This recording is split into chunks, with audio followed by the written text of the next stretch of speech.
नमस्कार दोस्तों, आप सभी का बहुत बहुत स्वागत है। दोस्तों, हर रोज सुबह उठकर हम सब एक ही रेस में भाग रहे हैं। सफलता की रेस, पैसे कमाने की रेस, खुद को दूसरों से बेहतर साबित करने की रेस।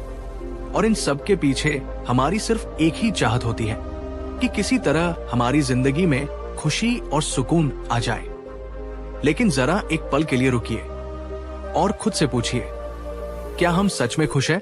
या फिर हम सिर्फ बाहर से मुस्कुराने का नाटक कर रहे हैं और अंदर ही अंदर किसी गहरी चिंता, डर या ओवरथिंकिंग के जाल में घुट रहे हैं? क्या आपको ऐसा लगता है कि आप शारीरिक रूप से नहीं बल्कि मानसिक रूप से पूरी तरह थक चुके हैं? दोस्तों, आज का ये वीडियो कोई आम मोटिवेशनल वीडियो नहीं है जिसे आप सुनकर कल भूल जाएंगे। आज हम इतिहास की सबसे गहरी सच्चाई पर से पर्दा उठाने वाले हैं। आज से 2500 साल पहले जब गौतम बुद्ध ने राजमहल के सारे सुख छोड़ दिए थे, तब उन्होंने इंसान के मन का सबसे बड़ा रहस्य खोजा था। बुद्ध ने कहा था, जिस दिन तुमने ये एक बात समझ ली, बस ये एक बात, उस दिन से तुम्हारी जिंदगी का सारा दुख, सारी बेचैनी और सारा स्ट्रेस हमेशा के लिए खत्म हो जाएगा। लेकिन वीडियो में आगे बढ़ने से पहले मेरा आप सबसे एक बहुत ही सीधा और पर्सनल सवाल है। आज के समय में आपकी जिंदगी का सबसे बड़ा स्ट्रेस या दुख क्या है? क्या वो आपका करियर है, पैसे की कमी है या कोई टूटता हुआ रिश्ता है? वीडियो को यही पॉज कीजिए और मुझे नीचे कमेंट करके पूरी ईमानदारी से बताइए। मैं जानना चाहता हूं कि आप किस दौर से गुजर रहे हैं। अगर आप अपनी जिंदगी की रोज रोज की उलझनों से सच में आजाद होना चाहते हैं, तो मेरी आपसे एक रिक्वेस्ट है, आज इस वीडियो को बीच में मत छोड़ना। आज अपने ईयरफोन लगा लीजिए, दुनिया के शोर को थोड़ी देर के लिए म्यूट कर दीजिए और मेरे साथ इस बहुत ही गहरे सफर पर चलिए। मैं वादा करता हूं, इस वीडियो के अंत तक आपके कंधों से एक बहुत बड़ा बोझ उतर जाएगा। तो चलिए दोस्तों, बिना किसी देरी के इस जीवन बदल देने वाले सफर की शुरुआत करते हैं। गौतम बुद्ध कहते थे, संसार में दुख है, ये पहला आर्य सत्य है। हम सब ये मानते हैं कि हमारे दुख का कारण बाहर है। हम कहते हैं कि उसने मुझे धोखा दिया इसलिए मैं दुखी हूं, मेरी किस्मत खराब है इसलिए मैं परेशान हूं, मेरे पास पैसे नहीं हैं इसलिए मैं रो रहा हूं। लेकिन बुद्ध ने कहा था कि तुम्हारे दुख का कारण कोई दूसरा इंसान या परिस्थिति नहीं है, तुम्हारे दुख का कारण तुम्हारे ही भीतर बैठा है। इसे एक बहुत ही गहरी कहानी से समझते हैं। ध्यान से सुनिएगा, क्योंकि ये कहानी आपके ही जीवन की कहानी है। एक बार दो बौद्ध भिक्षु, एक बड़ा भिक्षु और एक छोटा भिक्षु, अपने आश्रम की तरफ लौट रहे थे।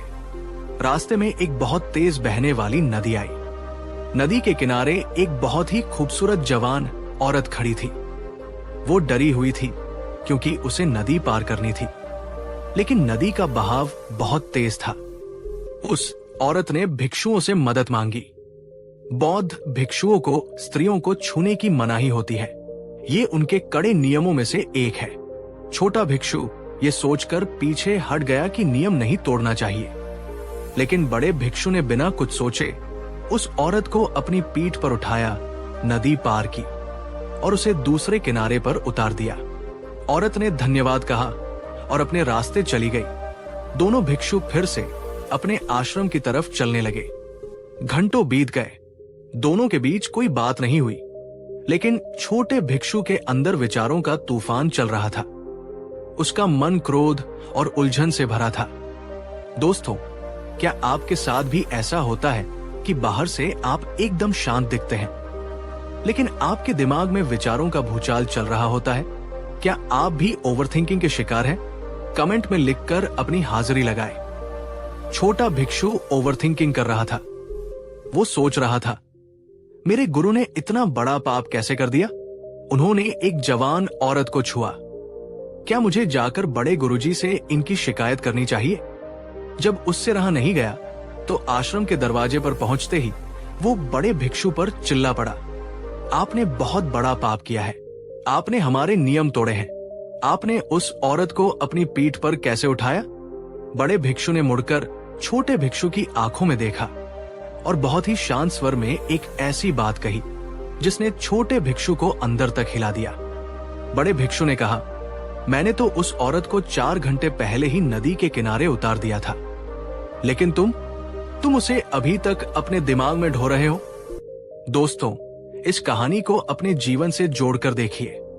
आपके अतीत में किसी ने आपका दिल तोड़ा होगा, किसी ने आपका अपमान किया होगा, व्यापार में कोई नुकसान हुआ होगा। वो घटना तो सालों पहले घट चुकी है। वो इंसान आपकी जिंदगी से जा चुका है। नदी का किनारा कब का पीछे छूट गया है, लेकिन आज तक आप उस इंसान को, उस घटना को, उस धोखे को अपने दिमाग में ढो रहे हैं। बुद्ध यही समझाना चाहते हैं। दुख उस घटना में नहीं था, दुख उस घटना को याद रख कर बार बार खुद को तकलीफ देने में है। बुद्ध की एक बहुत ही प्रसिद्ध शिक्षा है, जिसे 2 तीरों का सिद्धांत कहा जाता है। अगर आप ये बात समझ गए तो समझ लीजिए आपने अपनी 50% से ज्यादा परेशानियों का हल निकाल लिया। मैं इसे बहुत ही डिटेल में समझाऊंगा, इसलिए अपना पूरा ध्यान यही रखिए। बुद्ध अपने शिष्यों से पूछते हैं, अगर किसी इंसान को जंगल में एक जहरीला तीर लग जाए तो उसे दर्द होगा या नहीं? शिष्यों ने कहा, हाँ बिल्कुल होगा, बहुत भयानक दर्द होगा। बुद्ध ने फिर पूछा, अब अगर उसी घाव पर आकर एक और दूसरा तीर लग जाए तो क्या होगा? शिष्यों ने कहा, यह तो असहनीय होगा, उसकी पीड़ा कई गुना बढ़ जाएगी। तब बुद्ध मुस्कुराए और बोले, जिंदगी में पहला तीर हम सबके लगता है। पहला तीर है बाहरी घटनाएं। पहला तीर क्या है? आपका कोई करीबी इंसान आपको छोड़कर चला गया, आपकी नौकरी चली गई, आप बीमार पड़ गए, किसी ने आपको सबके सामने बेवकूफ कह दिया। ये पहला तीर प्रकृति मारती है, जिंदगी मारती है। इस तीर पर आपका कोई कंट्रोल नहीं है। जब तक आप इस दुनिया में हैं, आपको पहला तीर लगेगा, इसे कोई नहीं रोक सकता। लेकिन असली समस्या दूसरा तीर है। दूसरा तीर हम खुद को मारते हैं। दूसरा तीर है हमारी प्रतिक्रिया।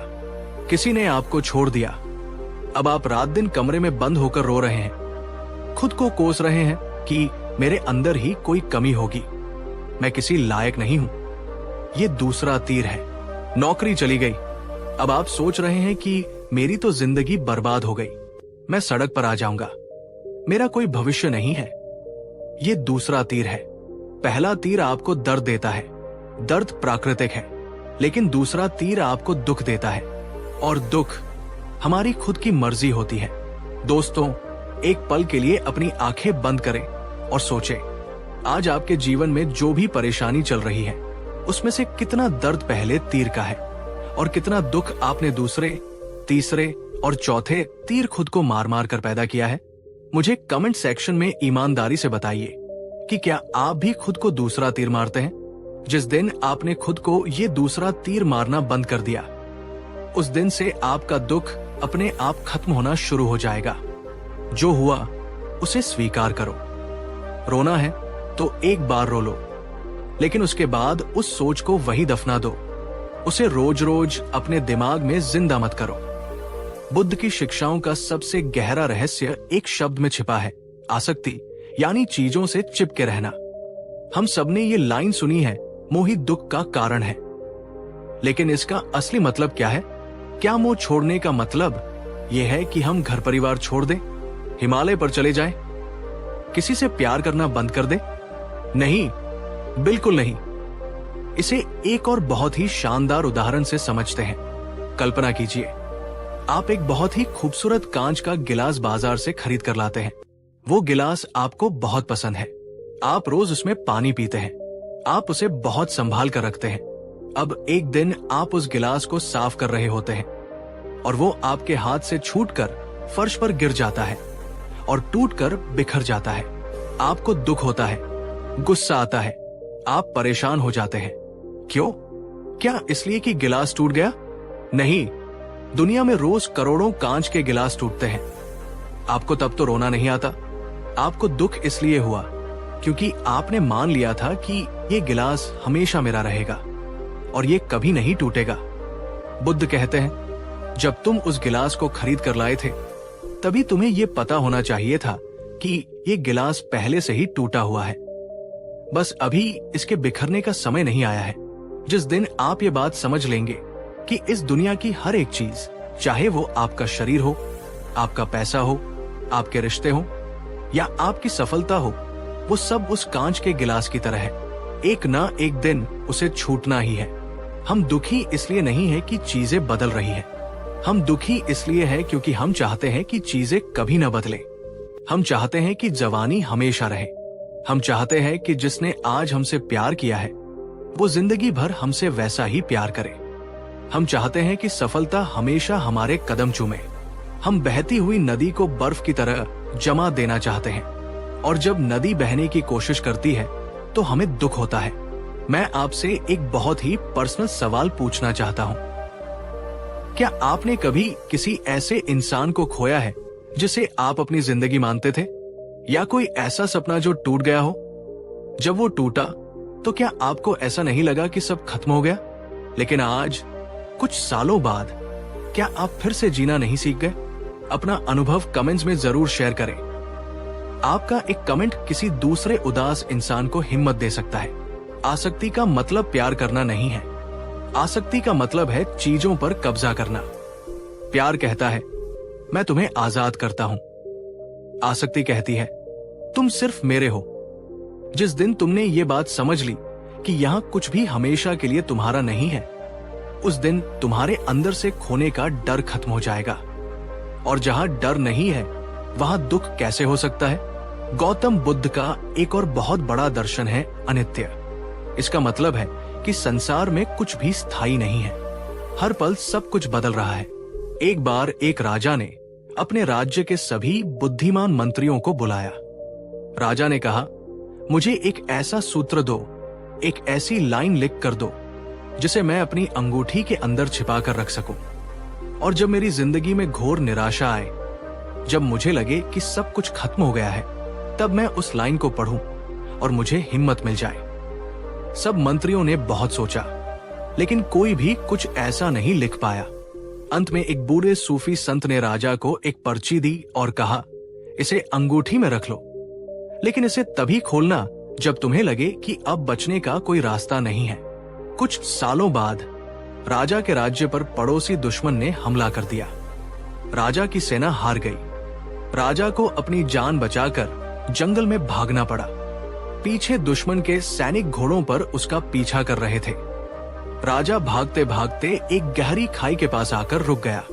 आगे मौत थी और पीछे दुश्मन। राजा को लगा कि अब उसका अंत निश्चित है। वो बहुत निराश हो गया। तभी उसे उस अंगूठी की याद आई।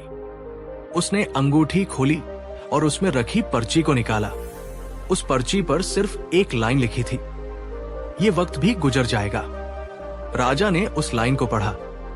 अचानक उसके अंदर का डर, उसकी घबराहट शांत हो गई। उसने ध्यान से सुना तो दुश्मनों के घोड़ों की आवाजें दूर जा रही थी। दुश्मन रास्ता भटक गए थे। राजा बच गया। कुछ समय बाद राजा ने अपनी सेना फिर से खड़ी की, दुश्मन को हराया और वापस अपनी गद्दी पर बैठ गया। पूरे राज्य में जश्न मन रहा था। फूल बरसाए जा रहे थे। राजा बहुत घमंड में भर गया। उसे लगने लगा कि वो दुनिया का सबसे महान राजा है। तभी उस बूढ़े संत ने राजा को इशारा किया और कहा, राजन, अपनी अंगूठी की पर्ची को एक बार फिर से पढ़ो। राजा ने कहा, लेकिन अभी तो मैं बहुत खुश हूं, अभी तो मेरी जीत का समय है। संत ने कहा, वो मंत्र सिर्फ बुरे वक्त के लिए नहीं था, अच्छे वक्त के लिए भी था। राजा ने पर्ची पढ़ी। ये वक्त भी गुजर जाएगा। पढ़ते ही राजा का सारा घमंड, सारा अहंकार मिट्टी में मिल गया। उसे समझ आ गया कि ये जीत, ये जश्न भी स्थायी नहीं है। दोस्तों, जिस दिन तुमने ये बात समझ ली कि ना तो तुम्हारा सुख हमेशा रहने वाला है और ना ही तुम्हारा दुख हमेशा रहने वाला है, उस दिन से तुम्हारी शिकायतें खत्म हो जाएंगी। जब बुरा वक्त आए तो छाती ठोक कर खुद से कहना, ये वक्त भी गुजर जाएगा। और जब अच्छा वक्त आए तो आसमान में मत उड़ना, जमीन पर रहना, क्योंकि ये वक्त भी गुजर जाएगा। अभी आपकी जिंदगी का कौन सा समय चल रहा है? अच्छा वक्त या बुरा वक्त? कमेंट में लिखिए, मेरा अच्छा वक्त चल रहा है या मेरा बुरा वक्त चल रहा है, लेकिन ये भी गुजर जाएगा। ये बात आज आपको बहुत ताकत देगी। अब तक हमने बात की अपने विचारों की और समय के बदलने की, लेकिन हमारे दुख का एक बहुत बड़ा कारण दूसरे लोग होते हैं। उसने मुझसे बदतमीजी क्यों की? वो मुझे नीचा क्यों दिखा रहा है? मेरे बॉस ने मुझ पर गुस्सा क्यों किया? इसे समझाने के लिए खाली नाव की एक बहुत ही सुंदर कहानी है। एक आदमी एक छोटी सी नाव लेकर नदी के बीचों बीच ध्यान कर रहा था। उसकी आंखें बंद थी और वो बहुत गहरी शांति में था। तभी अचानक एक दूसरी नाव तेजी से आई और उसकी नाव से जोर से टकराई। उस आदमी का ध्यान टूट गया। उसके अंदर भयानक क्रोध उठा। उसने आंखें बंद रखे रखे सोचा, कौन है ये मूर्ख इंसान जिसे नाव चलानी नहीं आती? उसने मेरी शांति भंग कर दी। आज तो मैं इसे सबक सिखा कर ही रहूंगा। गुस्से से उबलते हुए उस आदमी ने अपनी आंखें खोली ताकि वो सामने वाले को गालियां दे सके, लेकिन जैसे ही उसने आंखें खोली, उसने देखा कि सामने वाली नाव खाली थी। वो बस नदी के बहाव से बहकर उसकी नाव से टकरा गई थी।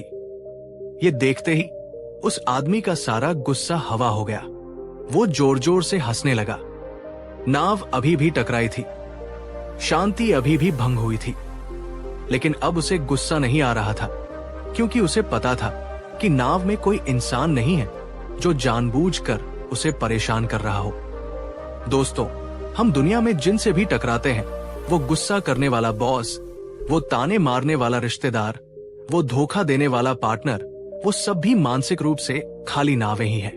वो आपको इसलिए तकलीफ नहीं दे रहे क्योंकि वो आपके दुश्मन हैं। वो खुद अपने अज्ञान, अपने डर, अपनी हीन भावना और अपने पुराने संस्कारों के बहाव में बह रहे हैं। उनका गुस्सा, उनकी नफरत, उनके अंदर की अशांति का नतीजा है, आपका नहीं।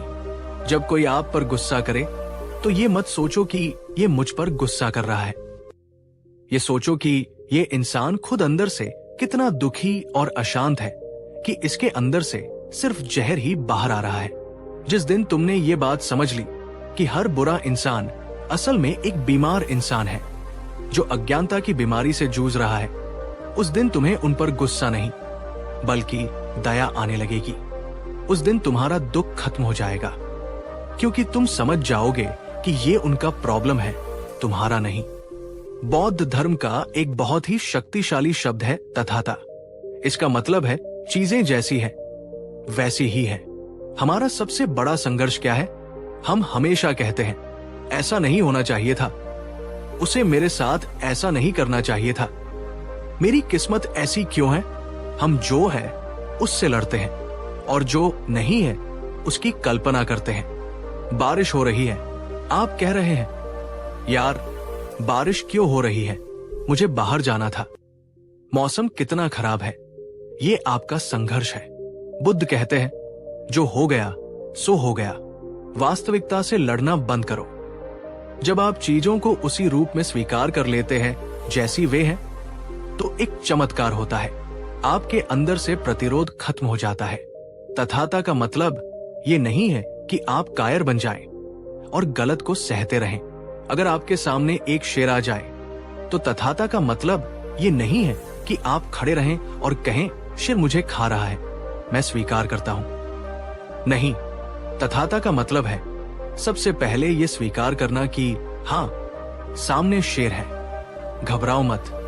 ये मत कहो कि अरे शेर यहां कैसे आ गया, इसे तो जंगल में होना चाहिए था। सच को तुरंत स्वीकारो और फिर अपनी पूरी बुद्धिमानी से वो काम करो जो उस वक्त किया जा सकता है। अपनी वर्तमान परिस्थिति से भागना बंद करो।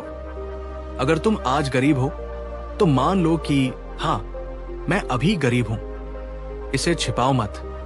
अगर तुम्हारा दिल टूटा है तो मान लो कि हाँ, मैं अंदर से टूट चुका हूं, इसे लेकर शर्मिंदा मत हो।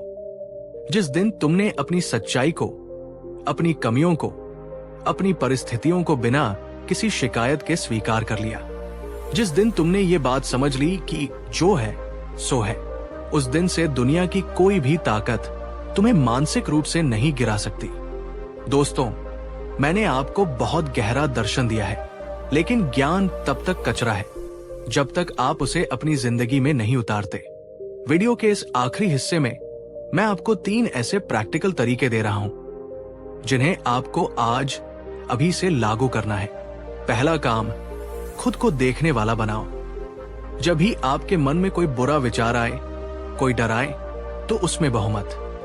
खुद को उस विचार से अलग करो और कहो, अरे वाह, मेरे दिमाग में फिर से ये नेगेटिव विचार आ रहा है। जैसे आप आसमान में गुजरते हुए बादलों को देखते हैं, वैसे ही अपने विचारों को देखो। तुम विचार नहीं हो, तुम उस विचार को देखने वाले हो। दूसरा काम, नियंत्रण छोड़ने की कला।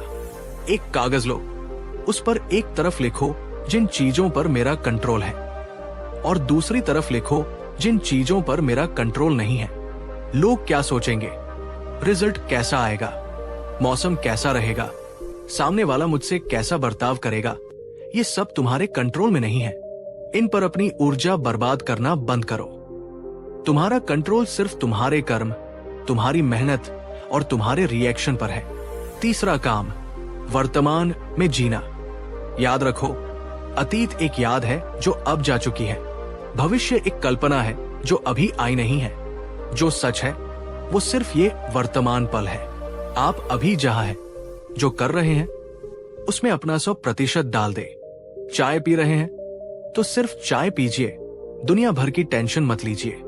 काम कर रहे हैं तो सिर्फ काम कीजिए। बुद्ध का पूरा जीवन इसी एक बात का प्रमाण था कि इंसान हर परिस्थिति में शांत रह सकता है। तो मेरे दोस्तों, वीडियो के शुरुआत में जो मैंने कहा था, जिस दिन तुमने ये बात समझ ली, वो बात क्या है? वो बात यह है कि तुम्हारा सुख या दुख बाहर की दुनिया पर निर्भर नहीं करता। तुम्हारा सुख और दुख तुम्हारे खुद के देखने के नजरिए, तुम्हारी आसक्ति और तुम्हारे विचारों पर निर्भर करता है। तुम खुद ही अपनी जेल के कैदी हो और उस जेल की चाबी भी तुम्हारे ही हाथ में है। अगर आप यहां तक इस वीडियो को देख रहे हैं तो इसका मतलब है कि आप सच में अपनी जिंदगी बदलना चाहते हैं। आप भीड़ का हिस्सा नहीं हैं। मैं दिल से आपकी इज्जत करता हूं। वीडियो खत्म करने से पहले मैं चाहता हूं कि आप कमेंट सेक्शन में एक प्रतिज्ञा लें। लिखिए, आज से मैं अपने मन को अपना गुलाम बनाऊंगा, खुद अपने मन का गुलाम नहीं बनूंगा। हमेशा याद रखें, ये वक्त भी गुजर जाएगा। अपना ख्याल रखें, शांत रहें, खुश रहें। कहानी 2, क्या आपके साथ कभी ऐसा हुआ है कि आप किसी इंसान के लिए अपना सब कुछ दांव पर लगा देते हैं?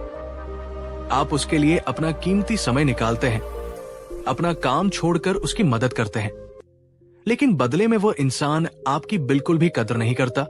क्या आपको ऐसा लगता है कि आप हर किसी के लिए हमेशा हाजिर रहते हैं, लेकिन जब आपको किसी की जरूरत होती है तो सब लोग पीछे हट जाते हैं? आप दोस्तों के बीच बैठे हों या परिवार के बीच, लोग अक्सर आपका मजाक उड़ाते हैं, आपकी बातों को बीच में काट देते हैं और आपकी राय को कोई अहमियत नहीं देते। अगर आपके साथ ऐसा हो रहा है तो आज का ये वीडियो आपके लिए एक कड़वी लेकिन बहुत जरूरी दवा है। वीडियो की शुरुआत में ही मैं आपसे एक बहुत सीधा सवाल पूछना चाहता हूं। क्या आप उन लोगों में से हैं जो किसी का मैसेज आते ही तुरंत उसका रिप्लाई कर देते हैं, लेकिन जब आप किसी को मैसेज करते हैं तो आपको घंटों या दिनों तक इंतजार करना पड़ता है? क्या आप लोगों को खुश करने के लिए कभी ना नहीं बोल पाते? अभी वीडियो को रोकिए और कमेंट में पूरी ईमानदारी से मुझे बताइए, हाँ या ना।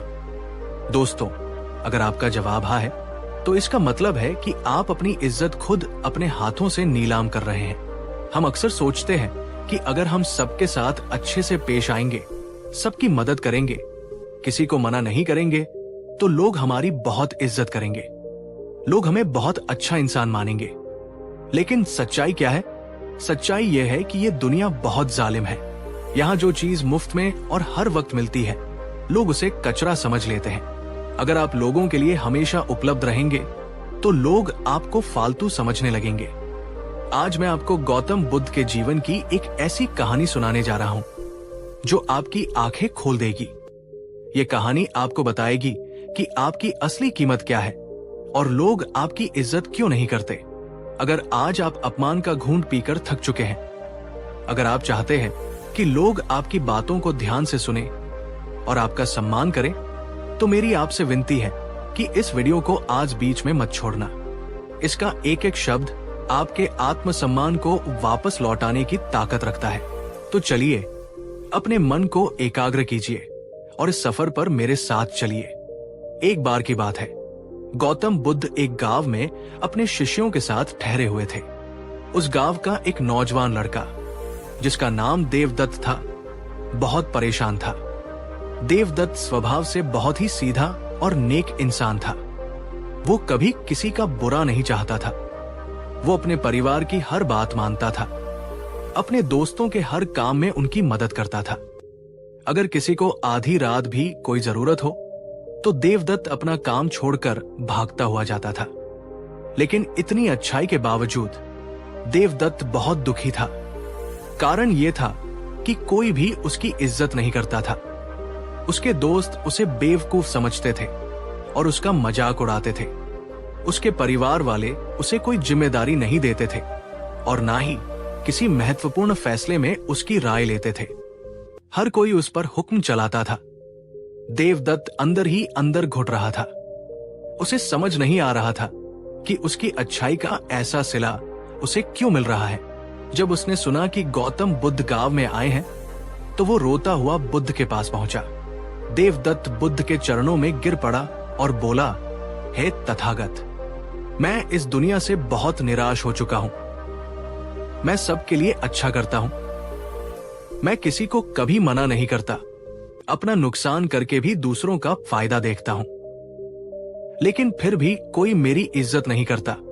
सब मुझे पैरों की धूल समझते हैं।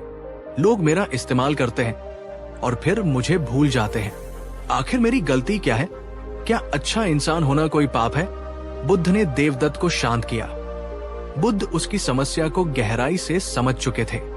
बुद्ध ने उसे कोई लंबा उपदेश नहीं दिया, बल्कि उन्होंने अपने वस्त्र के भीतर से एक बहुत ही चमकदार लाल रंग का बेशकीमती पत्थर निकाला। वो एक रूबी यानी माणिक था जो बहुत ही दुर्लभ था। बुद्ध ने वो लाल पत्थर देवदत्त के हाथ में रखा और कहा, देवदत्त, तुम्हारे सवाल का जवाब इस पत्थर में छिपा है। मैं तुम्हें एक काम सौंपता हूं। तुम इस पत्थर को लेकर बाजार जाओ और इस पत्थर की कीमत का पता लगाकर आओ। लेकिन मेरी एक शर्त है, तुम्हें यह पत्थर बेचना नहीं है। चाहे कोई तुम्हें कितनी भी बड़ी कीमत क्यों न दे, तुम्हें सिर्फ इसकी कीमत पूछनी है और वापस मेरे पास आ जाना है। देवदत्त थोड़ा हैरान हुआ, लेकिन उसने बुद्ध की आज्ञा मान ली। वो उस लाल पत्थर को लेकर गांव के बाजार की तरफ चल पड़ा। सबसे पहले वो एक सब्जी वाले के पास गया। सब्जी वाला आलू बेच रहा था। देवदत्त ने वो लाल पत्थर सब्जी वाले को दिखाया और पूछा, भाई, क्या तुम बता सकते हो कि इस पत्थर की कीमत क्या होगी? सब्जी वाले ने उस पत्थर को हाथ में लिया, उसे उलट पुलट कर देखा। उसे लगा कि ये कांच का कोई सुंदर सा लाल टुकड़ा है जो बच्चों के खेलने के काम आ सकता है। सब्जी वाले ने कहा, यह पत्थर तो कोई खास नहीं लग रहा है, लेकिन देखने में सुंदर है। अगर तुम चाहो तो मैं इसके बदले तुम्हें 2 बोरी आलू दे सकता हूं। देवदत्त ने कहा, नहीं भाई, मुझे इसे बेचना नहीं है। मुझे सिर्फ कीमत जाननी थी। अब मैं आपसे एक सवाल पूछता हूं। सब्जी वाले ने उस बेशकीमती पत्थर की कीमत सिर्फ 2 बोरी आलू क्यों लगाई? क्या पत्थर सस्ता था? नहीं, सब्जी वाले की औकात और उसकी समझ सिर्फ आलू तक ही सीमित थी। देवदत्त आगे बढ़ा। अब वो एक सुनार की दुकान पर गया। सुनार सोने चांदी की परख रखता था। देवदत्त ने वो लाल पत्थर सुनार को दिखाया।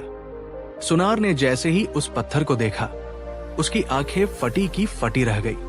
उसने तुरंत अपना आवर्धक लेंस निकाला और पत्थर को बहुत ध्यान से जांचा। सुनार समझ गया कि ये कोई मामूली पत्थर नहीं है। उसने देवदत्त से कहा, नौजवान, ये तो बहुत ही शानदार पत्थर है। मैं इसके बदले तुम्हें 50,000 सोने के सिक्के दे सकता हूं। तुम इसे मुझे दे दो। देवदत्त ने बुद्ध की शर्त याद करते हुए कहा, माफ करना सेठ जी, लेकिन मैं इसे बेच नहीं सकता। मुझे तो बस इसकी कीमत जानी थी। सुनार ने लालच में आकर कहा, ठीक है, अगर तुम्हें 50,000 कम लग रहे हैं तो मैं तुम्हें 1 लाख सोने के सिक्के दूंगा। लेकिन ये पत्थर मुझे दे दो। देवदत्त ने फिर मना कर दिया और वहां से आगे बढ़ गया। अब देवदत्त नगर के सबसे बड़े हीरा व्यापारी के पास गया। वो व्यापारी रत्नों का सबसे बड़ा पारखी था। देवदत्त ने जैसे ही वो लाल पत्थर उस व्यापारी के सामने रखा, व्यापारी सम्मान से खड़ा हो गया। उसने एक लाल रंग का रेशमी कपड़ा बिछाया, उस पत्थर को बहुत ही इज्जत के साथ उस कपड़े पर रखा और उस पत्थर के सामने सिर झुकाया। व्यापारी ने देवदत्त से पूछा, ये अद्भुत और दुर्लभ रत्न तुम्हें कहां से मिला?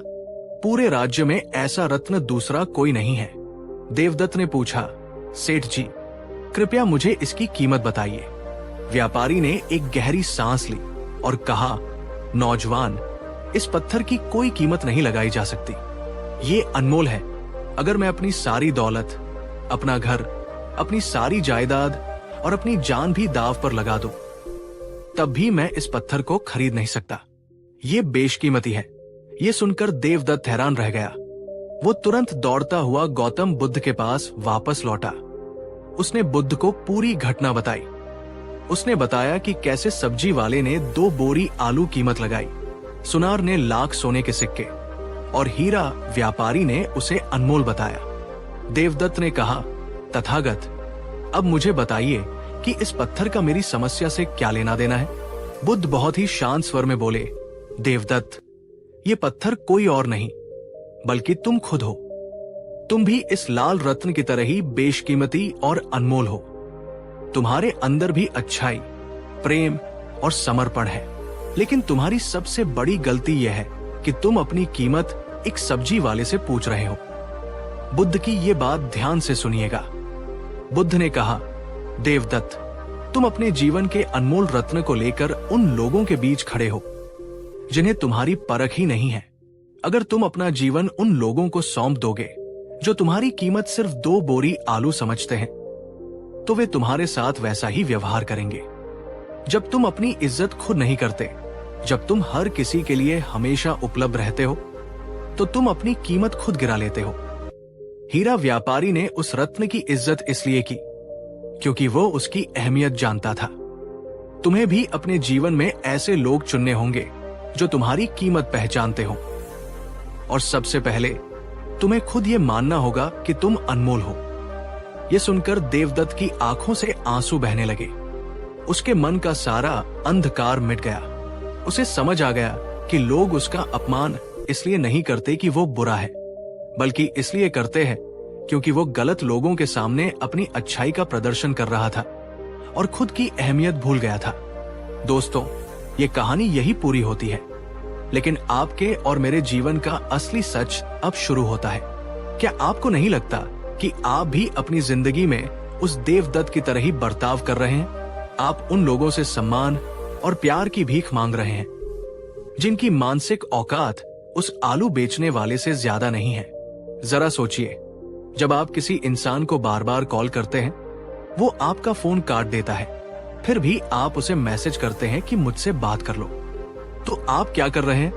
आप एक अनमोल हीरे को कीचड़ में फेंक रहे हैं। मैं आपसे एक बहुत ही कड़वा सवाल पूछता हूं, क्या आप लोगों की नजरों में अच्छा बनने के लिए अपनी खुद की नजरों में गिर गए हैं? क्या आप खुद को आईने में देखकर इज्जत की नजर से देख पाते हैं? मुझे कमेंट में बताइए, क्या आप सच में खुद से प्यार करते हैं? दोस्तों, इज्जत कभी मांगी नहीं जाती, इज्जत कमाई जाती है। और इज्जत कमाने का सबसे पहला नियम है अपनी कीमत खुद तय करना। आज मैं आपको इस कहानी से निकाले गए 3 ऐसे कड़े नियम बताने जा रहा हूं जिन्हें अगर आपने आज से ही अपनी जिंदगी में उतार लिया, तो मैं दावा करता हूं कि जो लोग कल तक आपका मजाक उड़ाते थे, वो कल से आपसे बात करने के लिए तरसेंगे। पहला नियम, हमेशा हर किसी के लिए उपलब्ध रहना बंद करो। अर्थशास्त्र का एक बहुत सीधा सा नियम है, जिस चीज की सप्लाई बढ़ जाती है, उसकी डिमांड अपने आप कम हो जाती है। अगर सोना सड़कों पर पत्थर की तरह मिलने लगे, तो कोई उसे तिजोरी में नहीं रखेगा। अगर आप हर बार लोगों के एक इशारे पर दौड़ कर चले जाएंगे, तो लोग मान लेंगे कि आपका अपना कोई काम नहीं है, आपकी अपनी कोई जिंदगी नहीं है। लोग आपका इस्तेमाल करेंगे। इसलिए थोड़ा व्यस्त रहना सीखिए। अगर आप खाली भी हैं, तो भी हर बार तुरंत हाँ मत कहिए। अपना समय अपनी तरक्की में लगाइए। जब आप खुद को समय देंगे तो दुनिया आपको समय देगी। दूसरा नियम, ना कहना सीखो। हम बहुत सी चीजें सिर्फ इसलिए कर देते हैं क्योंकि हमें डर लगता है कि सामने वाला बुरा मान जाएगा। आपका कोई दोस्त आपसे पैसे मांगता है, आपको पता है कि वो वापस नहीं देगा, फिर भी आप डर के मारे उसे पैसे दे देते हैं। याद रखिए, जो इंसान हर बात पर हाँ बोलता है, उसकी हाँ की कोई कीमत नहीं रह जाती। जब आप अपनी सीमाओं को तय करते हैं, जब आप गलत बात पर मजबूती से ना जब बोलते हैं, तो शुरुआत में शायद लोगों को बुरा लगे, लेकिन दिल ही दिल में वे आपकी इज्जत करने लगते हैं। उन्हें पता चल जाता है कि इस इंसान को हल्के में नहीं लिया जा सकता। तीसरा नियम, जहां इज्जत ना हो वहां से चुपचाप उठकर चले जाओ। गौतम बुद्ध कहते थे कि मूर्खों से बहस करना खुद को मूर्ख साबित करना है। अगर आप किसी ऐसी जगह बैठे हैं, किसी ऐसे रिश्ते में हैं जहां आपकी बात को काटा जा रहा है, आपका अपमान किया जा रहा है, तो वहां अपनी सफाई मत दीजिए। वहां चिल्लाकर अपनी इज्जत मत मांगिए। बस एकदम शांत हो जाइए और वहां से बाहर निकल जाइए। आपकी खामोशी और आपकी अनुपस्थिति आपके शब्दों से ज्यादा ताकतवर होती है। जब आप अपनी इज्जत बचाने के लिए किसी को छोड़ने की हिम्मत रखते हैं, तब लोगों को आपकी असली कीमत का एहसास होता है। अब जरा गहराई से सोचिए, आपको क्या लगता है कि जो लोग आपकी इज्जत नहीं करते, उनमें कमी है? नहीं, कमी आपके अंदर है कि आपने उन्हें ये अधिकार दिया है कि वे आपका अपमान कर सके। कोई भी इंसान आपका अपमान तब तक नहीं कर सकता जब तक आप खुद उसे इसकी इजाजत न दें। क्या आप आज से ये इजाजत देना बंद करने के लिए तैयार हैं? अगर हाँ, तो मैं चाहता हूं कि आप एक प्रतिज्ञा लें। आज इस वीडियो को देखने के बाद आप पुरानी जिंदगी में वापस नहीं लौटेंगे। कमेंट सेक्शन में जाइए और अपनी उंगलियों से ये वाक्य टाइप कीजिए, मैं अनमोल हूं और मैं आज से कभी किसी के सामने अपनी इज्जत की भीख नहीं मांगूंगा। आपका ये एक कमिटमेंट आपके अवचेतन मन में बैठ जाएगा और आपकी पूरी मानसिकता को बदल कर रख देगा। दोस्तों, जीवन बहुत छोटा है, इसे उन लोगों के पीछे रोकर बर्बाद मत कीजिए जो आपकी कीमत नहीं जानते। खुद पर काम कीजिए, अपने शरीर को मजबूत बनाइए, अपने दिमाग को ज्ञान से भरिए, अपने करियर को ऊंचाइयों पर ले जाइए। जब आप खुद को निखार लेंगे तो आपको इज्जत मांगने की जरूरत नहीं पड़ेगी। इज्जत खुद चलकर आपके कदमों में आएगी। अगर इस कहानी ने आपके दिल पर चोट की है, अगर आपको लगता है कि इस वीडियो ने आपको एक गहरी नींद से जगा दिया है, तो इस वीडियो को लाइक जरूर करें। इसे अपने उस दोस्त या भाई बहन के साथ जरूर साझा करें जो बहुत सीधा है, जो लोगों की बातों में आ जाता है और हमेशा अपमान सहता है। शायद आपका एक शेयर उसकी जिंदगी और उसका आत्मसम्मान दोनों बचा ले। और ऐसे ही जीवन को पूरी तरह से बदल देने वाले, आपके अंदर की सोई हुई ताकत को जगाने वाले वीडियोज के लिए हमारे चैनल को अभी सब्सक्राइब कर लें।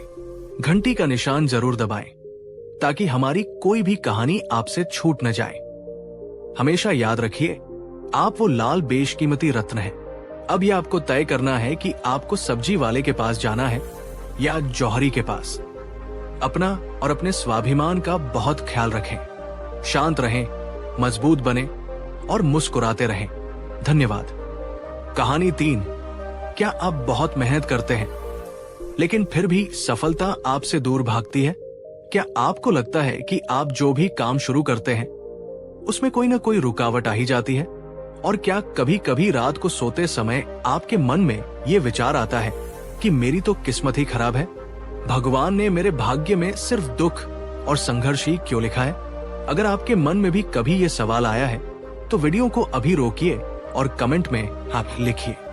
मैं जानना चाहता हूं कि कितने लोग इस दर्द से गुजर रहे हैं, कितने लोग रात को इसी चिंता में सोते हैं। हम सब किस्मत, भाग्य और नसीब जैसे शब्दों के पीछे छिपना बहुत अच्छे से जानते हैं। जब कोई सफल होता है तो हम कहते हैं कि उसकी किस्मत अच्छी थी, और जब हम असफल होते हैं तो कहते हैं कि हमारी किस्मत खराब थी। लेकिन आज से 2500 साल पहले गौतम बुद्ध ने किस्मत और भाग्य का एक ऐसा सच बताया था जो आपकी आंखें खोल देगा। बुद्ध ने कहा था कि अगर तुम्हारी किस्मत तुम्हारा साथ नहीं दे रही है, अगर तुम्हारे हर काम बिगड़ रहे हैं, तो तुम अनजाने में एक बहुत बड़ी गलती कर रहे हो। जब तक तुम उस गलती को नहीं छोड़ोगे, चाहे तुम कितने भी मंदिर चले जाओ, कितने भी पत्थर या अंगूठियां पहन लो, कितने भी ज्योतिषियों के पास चले जाओ, तुम्हारी जिंदगी नहीं बदलेगी। आज के इस वीडियो में हम उस एक गलती के बारे में गहराई से बात करेंगे। मैं आपसे वादा करता हूं, अगर आज आपने इस वीडियो को बिना आगे बढ़ाए पूरा अंत तक देख लिया, तो जिंदगी में आज के बाद आप कभी अपनी किस्मत का रोना नहीं रोएंगे। आपकी सोचने की दिशा हमेशा के लिए बदल जाएगी। तो चलिए इस सफर की शुरुआत करते हैं। प्राचीन काल में श्रावस्ती नाम के एक नगर में एक व्यापारी रहता था। उस व्यापारी ने अपने जीवन की शुरुआत बहुत ही छोटे स्तर से की थी। उसने दिन रात एक करके खूब धन कमाया था। लेकिन एक समय ऐसा आया जब उसके जीवन में बुरा वक्त शुरू हो गया। उसने एक बहुत बड़ा जहाज माल से भरकर दूसरे देश भेजा, लेकिन समुद्र में तूफान आया और उसका जहाज डूब गया। व्यापारी को भारी नुकसान हुआ। उसने हिम्मत नहीं हारी। उसने किसी तरह कर्ज लेकर एक और व्यापार शुरू किया। इस बार उसके गोदाम में किसी कारण से आग लग गई और उसका सारा माल जलकर राख हो गया। अब व्यापारी पूरी तरह से टूट चुका था। लोग उसे ताने मारने लगे थे कि इसके तो ग्रह ही खराब है, इसके ऊपर तो किसी ने जादू टोना कर दिया है, इसकी किस्मत में अब सिर्फ बर्बादी लिखी है। व्यापारी ने भी ये मान लिया था। वो दिन भर बस यही सोचता रहता, हे ईश्वर, तूने मुझे ही क्यों चुना? मेरी ही किस्मत में इतने कांटे क्यों बो दिए? वो उदास रहने लगा। उसने काम करना छोड़ दिया और बस अपनी किस्मत को कोसता रहता। एक दिन उसे पता चला कि गौतम बुद्ध उनके नगर के पास एक उपवन में ठहरे हुए हैं। व्यापारी को लगा कि शायद बुद्ध के पास उसकी खराब किस्मत का कोई इलाज हो। शायद बुद्ध कोई ऐसा मंत्र दे दे जिससे उसका दुर्भाग्य दूर हो जाए। व्यापारी बुद्ध के पास पहुंचा। उसने बुद्ध के चरणों में गिरकर रोते हुए अपनी सारी कहानी सुना दी। उसने कहा, तथागत, मैंने किसी का क्या बिगाड़ा है? मैं तो हमेशा ईमानदारी से काम करता हूं, फिर भी मेरी किस्मत मेरा साथ क्यों नहीं दे रही? मेरे सारे काम क्यों बिगड़ जाते हैं? लगता है विधाता ने मेरे भाग्य में सिर्फ और सिर्फ विफलता ही लिखी है। कृपया मुझे कोई ऐसा उपाय बताएं जिससे मेरी किस्मत बदल जाए। बुद्ध ने व्यापारी की बात बहुत ही शांति से सुनी। बुद्ध के चेहरे पर एक हल्की सी मुस्कान थी। उन्होंने व्यापारी से कहा, मैं तुम्हारे भाग्य को बदलने का उपाय जरूर बताऊंगा, लेकिन उससे पहले तुम्हें मेरा एक छोटा सा काम करना होगा। व्यापारी तुरंत तैयार हो गया। उसने कहा, आप जो कहेंगे मैं वह करने को तैयार हूं। बुद्ध ने कहा, यहां पास ही एक किसान का खेत है, तुम वहां जाओ और उस किसान से कहना कि वह तुम्हें थोड़े से बबूल के बीज दे दे। तुम उन बीजों को लेकर इस उपवन के पीछे वाली खाली जमीन पर बो देना, और जब उन बीजों से आम के मीठे फल निकल आए, तब तुम मेरे पास आना, मैं तुम्हारी किस्मत बदल दूंगा। व्यापारी हैरान रह गया। उसे लगा कि शायद बुद्ध उसकी परेशानी समझ नहीं पाए हैं या फिर उसके साथ मजाक कर रहे हैं। उसने झिझकते हुए कहा, तथागत, आप ये क्या कह रहे हैं? अगर मैं बबूल के बीज बोऊंगा तो उनमें से आम कैसे निकल सकते हैं? बबूल के बीज से तो कांटों वाला पेड़ ही निकलेगा। ये तो प्रकृति का नियम है। बबूल बोकर आम की उम्मीद करना तो बहुत बड़ी मूर्खता है। बुद्ध जोर से हंसे। उनकी हंसी में एक बहुत गहरा सच छिपा था। बुद्ध ने कहा, यही तो मैं तुम्हें समझाना चाहता हूं मेरे मित्र। जब तुम ये बात इतनी अच्छी तरह से जानते हो कि बबूल का बीज बोने से आम नहीं मिल सकता, तो तुम अपने जीवन में ये नियम क्यों भूल जाते हो? व्यापारी कुछ समझ नहीं पाया। उसने पूछा, तथागत, कृपया मुझे साफ साफ समझाएं। दोस्तों, अब बुद्ध जो कहने वाले थे उसे बहुत ध्यान से सुनिएगा, क्योंकि यही वो गलती है जो हम सब अपनी जिंदगी में हर रोज कर रहे हैं। बुद्ध ने कहा, तुम्हारे जीवन में जब पहली बार जहाज डूबा तो वो एक घटना थी, वो प्रकृति का नियम था।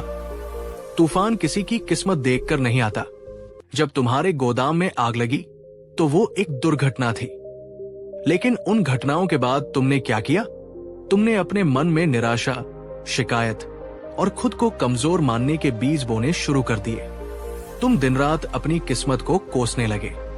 तुमने ये मान लिया कि तुम एक हारे हुए इंसान हो। बुद्ध ने आगे कहा, जब तुम अपने मन में हार, निराशा और शिकायत के बीज बो रहे हो, तो तुम सफलता, शांति और खुशी रूपी आम की उम्मीद कैसे कर सकते हो? तुम्हारी सबसे बड़ी गलती ये नहीं है कि तुम असफल हो गए। तुम्हारी सबसे बड़ी गलती यह है कि तुम अपनी असफलता का सारा दोष एक अदृश्य चीज को दे रहे हो, जिसे तुम किस्मत कहते हो। और ऐसा करके तुमने अपने अंदर की सारी ताकत, दोबारा उठ खड़े होने की सारी ऊर्जा को खुद ही खत्म कर दिया है। मैं आप सबसे जो इस वक्त इस वीडियो को देख रहे हैं, एक बहुत ही सीधा सवाल पूछना चाहता हूं। क्या आपने कभी गौर किया है कि जब आपके जीवन में कुछ बुरा होता है तो आप अपने आप से क्या कहते हैं? क्या आप ये कहते हैं कि कोई बात नहीं, मैं अपनी गलती से सीखूंगा और आगे बढ़ूंगा? या आप ये कहते हैं कि मेरी तो किस्मत ही खराब है, मेरे साथ ही हमेशा ऐसा क्यों होता है? ईमानदारी से जवाब दीजिएगा। मुझे कमेंट में लिखकर बताइए कि आप मुश्किल समय में अपने आप से क्या बोलते हैं, क्योंकि आपके शब्द ही आपकी जिंदगी तय करते हैं। किस्मत को दोष देना दुनिया का सबसे आसान काम है। ये इंसान की फितरत है कि वो अपनी कमियों को छिपाने के लिए हमेशा किसी दूसरे को ढाल बनाता है। जब आप अपनी नाकामी के लिए किस्मत को जिम्मेदार ठहराते हैं, तो असल में आप क्या कर रहे होते हैं? आप अपने मन को ये संदेश दे रहे होते हैं कि मेरे हाथ में कुछ नहीं है, मैं कुछ नहीं कर सकता, जो करेगी वो किस्मत करेगी। और जिस दिन आप ये मान लेते हैं, उस दिन से आपका दिमाग आपके लिए नए रास्ते तलाशना बंद कर देता है। आपका दिमाग काम करना बंद कर देता है, क्योंकि आपने उसे बता दिया है कि मेहनत का कोई फायदा नहीं है। यही वो सबसे बड़ी गलती है जिसके बारे में गौतम बुद्ध बात कर रहे थे। किस्मत को दोष देकर हम खुद को एक झूठी तसल्ली तो दे देते हैं, लेकिन हम अपनी उस शक्ति को मार देते हैं जो उस परिस्थिति से हमें बाहर निकाल सकती थी। इसे एक और छोटी सी कहानी से समझते हैं। एक बार एक आश्रम में दो शिष्य रहते थे। दोनों को उनके गुरु ने एक एक खेत दिया था और कहा था कि इसमें फसल उगाओ। दोनों ने खूब मेहनत की, बीज बोए, लेकिन कुछ दिनों बाद उस गांव में बहुत भयानक ओलावृष्टि हुई। आसमान से बर्फ के बड़े बड़े गोले गिरे। जब तूफान शांत हुआ तो दोनों शिष्य अपने अपने खेत की तरफ दौड़े। पहले शिष्य ने देखा कि उसकी सारी फसल ओलों की वजह से बर्बाद हो गई है। वो वही जमीन पर बैठ गया और छाती पीट पीट कर रोने लगा। वो भगवान को गालियां देने लगा। वो कहने लगा, मेरी तो किस्मत ही फूट गई है, भगवान मुझसे नफरत करता है। मैंने इतनी मेहनत की और एक ही झटके में भगवान ने सब खत्म कर दिया। अब मेरा कुछ नहीं हो सकता। उसी समय दूसरा शिष्य अपने खेत में पहुंचा। उसकी भी पूरी फसल बर्बाद हो चुकी थी।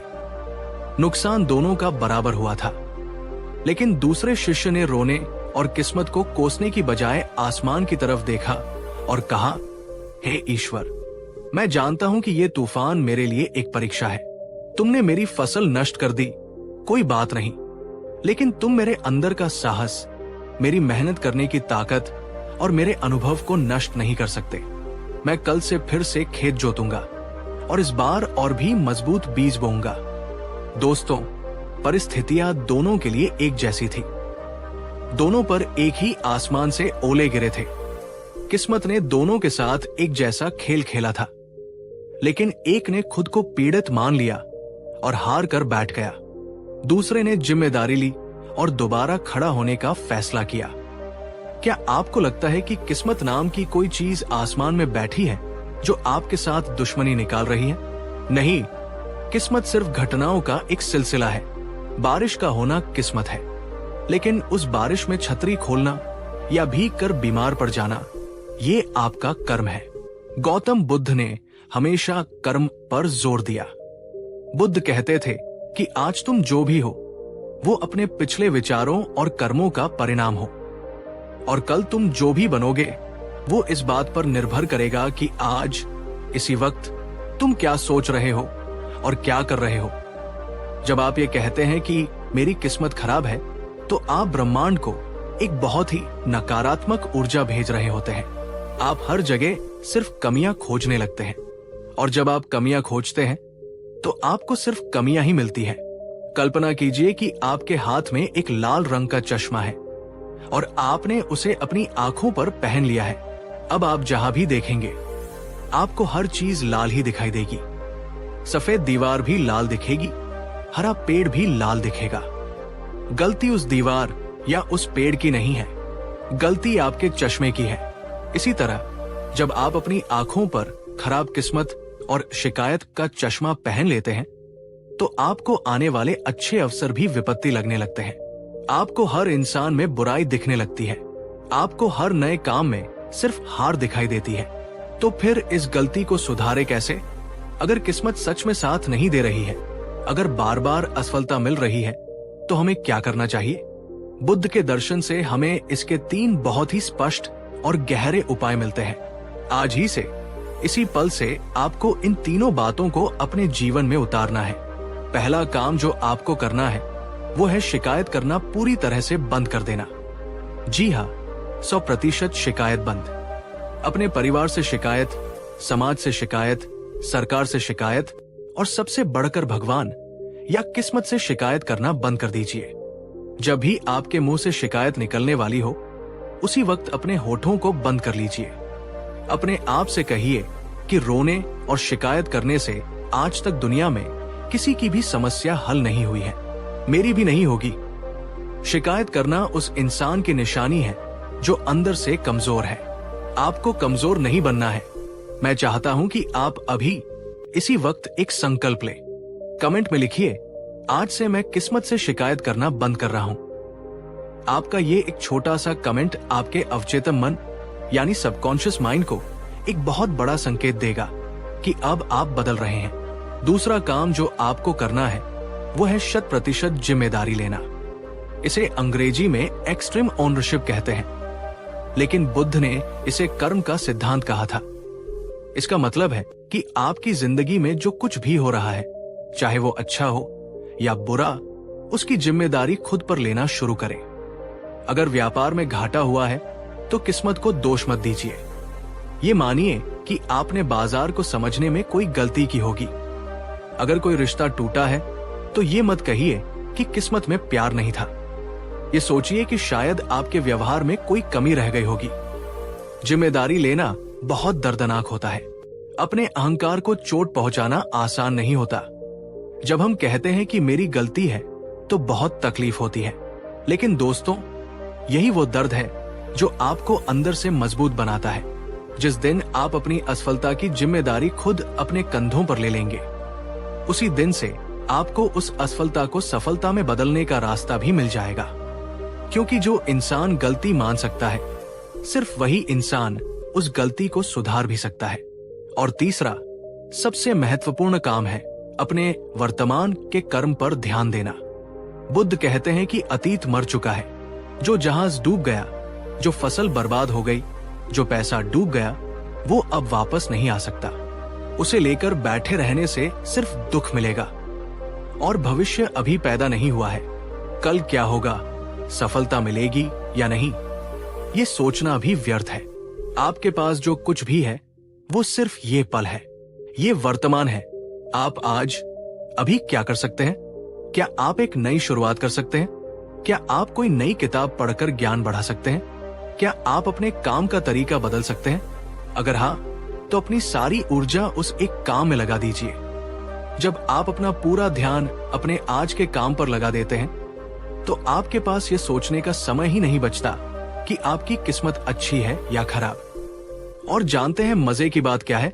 जब आप बिना किसी उम्मीद के, बिना किसी शिकायत के लगातार अपना कर्म करते रहते हैं तो एक दिन अचानक दुनिया आपसे कहने लगती है कि अरे वाह, तुम्हारी किस्मत तो बहुत अच्छी है। दुनिया जिसे रातों रात मिली सफलता या अच्छी किस्मत कहती है, उसके पीछे सालों का वो कर्म छिपा होता है। जब वो इंसान अपनी खराब किस्मत का रोना रोने की बजाय खामोशी से अपना पसीना बहा रहा होता है।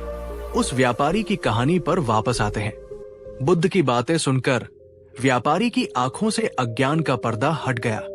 उसे समझ आ गया कि उसके जहाज का डूबना या आग लगना उसके हाथ में नहीं था।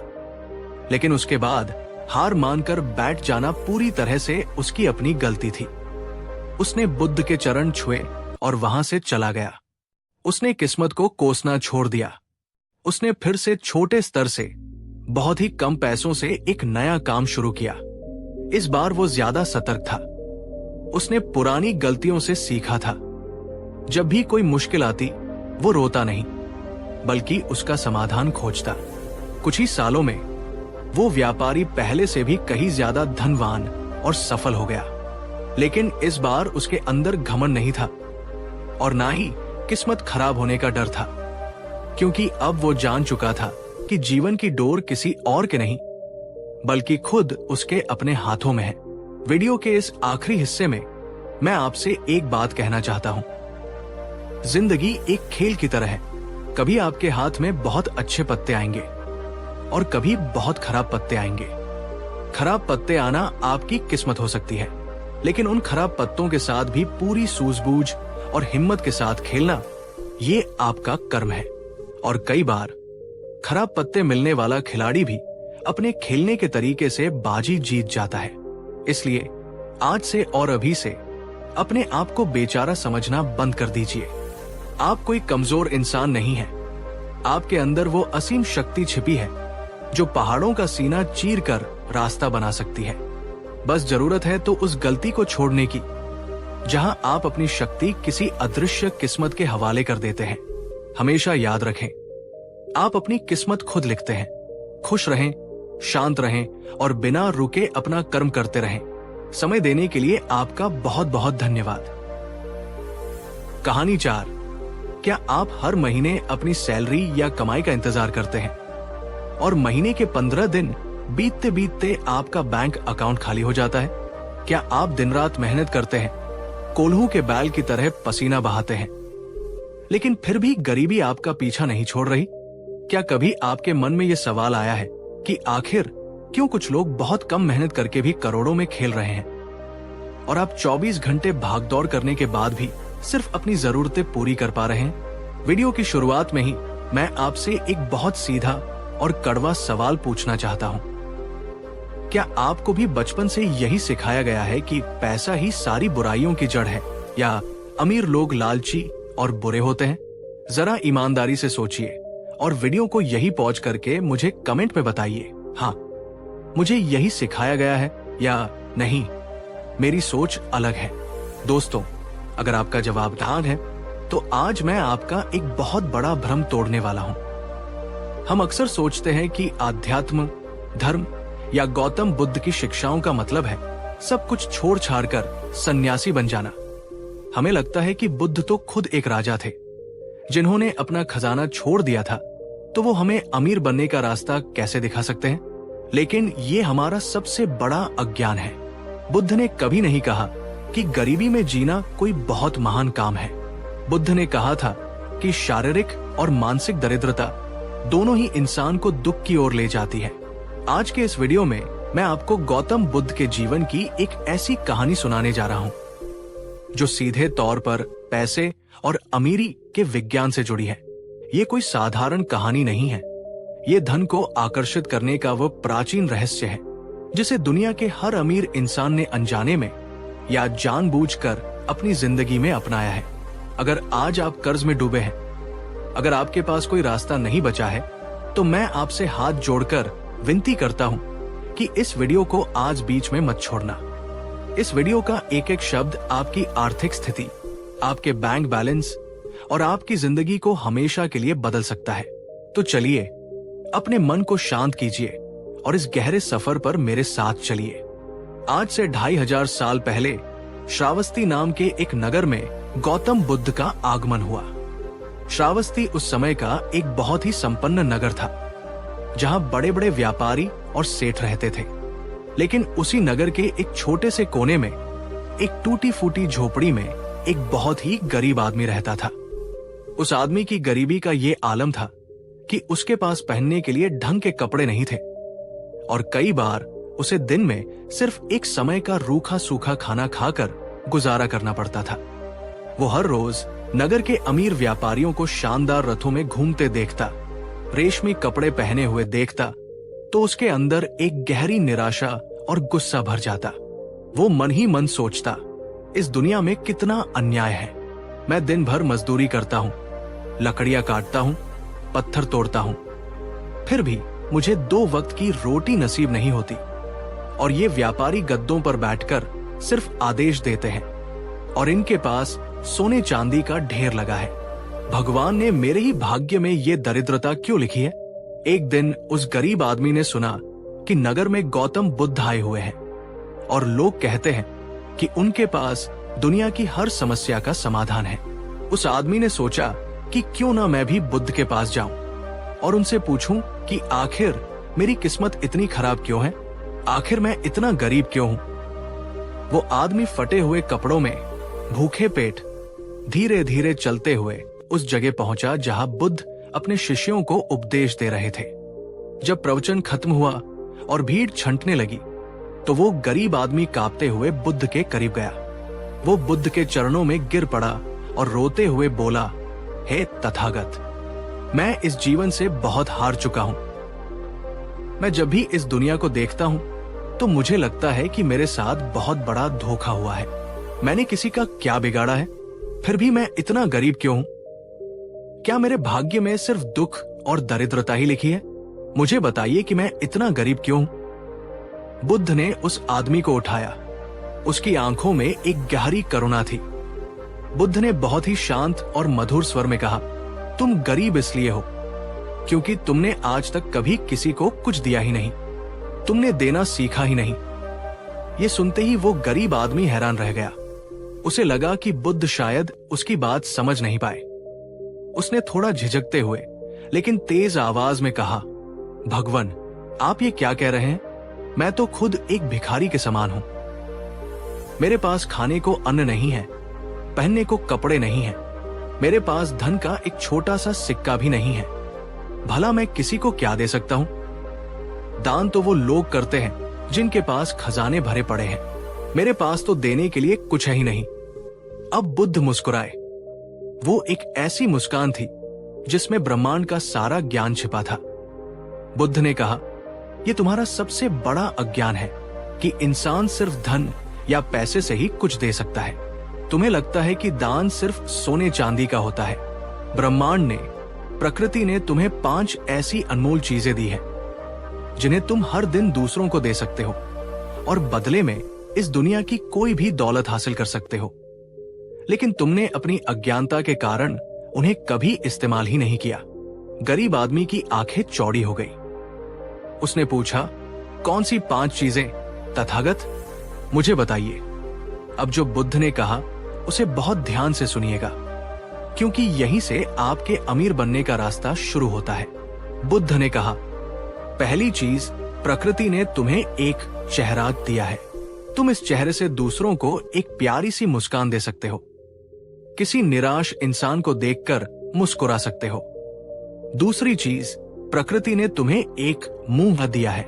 तुम इससे दूसरों की तारीफ कर सकते हो, मीठे शब्द बोल सकते हो, किसी को सांत्वना दे सकते हो। तीसरी चीज, प्रकृति ने तुम्हें 2 हाथ दिए हैं। तुम इन हाथों से दूसरों की मदद कर सकते हो, किसी गिरे हुए को उठा सकते हो, किसी का बोझ हल्का कर सकते हो। चौथी चीज, प्रकृति ने तुम्हें आंखें दी है। तुम इन आंखों से दूसरों को करुणा और प्रेम से देख सकते हो। पांचवी चीज, प्रकृति ने तुम्हें एक हृदय और मन दिया है। तुम इससे दूसरों के लिए अच्छी भावनाएं और दुआएं मांग सकते हो। बुद्ध ने आगे कहा, जिस इंसान के पास ये 5 चीजें हैं, वो दुनिया का सबसे अमीर इंसान है। तुम्हारी गरीबी तुम्हारे बैंक अकाउंट में या तुम्हारी झोपड़ी में नहीं है। तुम्हारी असली गरीबी तुम्हारे दिमाग में है। तुमने मान लिया है कि तुम गरीब हो, इसलिए तुम गरीब हो। जिस दिन तुम दुनिया को कुछ देना शुरू कर दोगे, दुनिया तुम्हें वापस देना शुरू कर देगी। ये सुनकर वो गरीब आदमी स्तब्ध रह गया। उसके मन का सारा अंधकार छंट गया। उसे समझ आ गया कि वो गरीब इसलिए नहीं था कि उसके पास पैसा नहीं था, बल्कि वो गरीब इसलिए था क्योंकि उसके पास देने की भावना नहीं थी। दोस्तों, ये कहानी यहां खत्म हो जाती है। लेकिन हमारा असली वीडियो अब शुरू होता है। क्या आपको लगता है कि बुद्ध ने उस आदमी को सिर्फ एक सांत्वना दी थी? क्या मुस्कुराने से या मीठा बोलने से कोई इंसान करोड़पति बन सकता है? शायद आपको लग रहा होगा कि अरे, ये तो बस एक अच्छी बातें करने वाली कहानी है, इससे मेरा बैंक बैलेंस कैसे बढ़ेगा? तो चलिए, अब मैं आपको बुद्ध की इस शिक्षा को आज के 21वीं सदी के व्यापार, नौकरी और पैसे के विज्ञान से जोड़कर समझाता हूं। मैं आपको साबित करूंगा कि दुनिया का हर अरबपति बुद्ध के इसी नियम का पालन कर रहा है। मैं आपसे एक सवाल पूछता हूं, आप पैसा कैसे कमाते हैं? चाहे आप जॉब करते हो, चाहे आपकी कोई दुकान हो, या आप कोई बहुत बड़ा बिजनेस चलाते हो। आप पैसा तभी कमाते हैं जब आप सामने वाले इंसान को कोई वैल्यू देते हैं, यानी उसकी कोई समस्या हल करते हैं या उसे कोई सेवा देते हैं। अगर आप एक डॉक्टर हैं तो आप मरीज को स्वास्थ्य देते हैं, तब आपको पैसा मिलता है। अगर आप एक टीचर हैं तो आप बच्चों को ज्ञान देते हैं, तब आपको पैसा मिलता है। अगर आप एक बिजनेसमैन हैं तो आप लोगों को कोई प्रोडक्ट या सुविधा देते हैं, तब आपको पैसा मिलता है। बुद्ध ने उस गरीब आदमी से यही कहा था, तुमने कभी किसी को कुछ दिया ही नहीं, इसलिए तुम गरीब हो।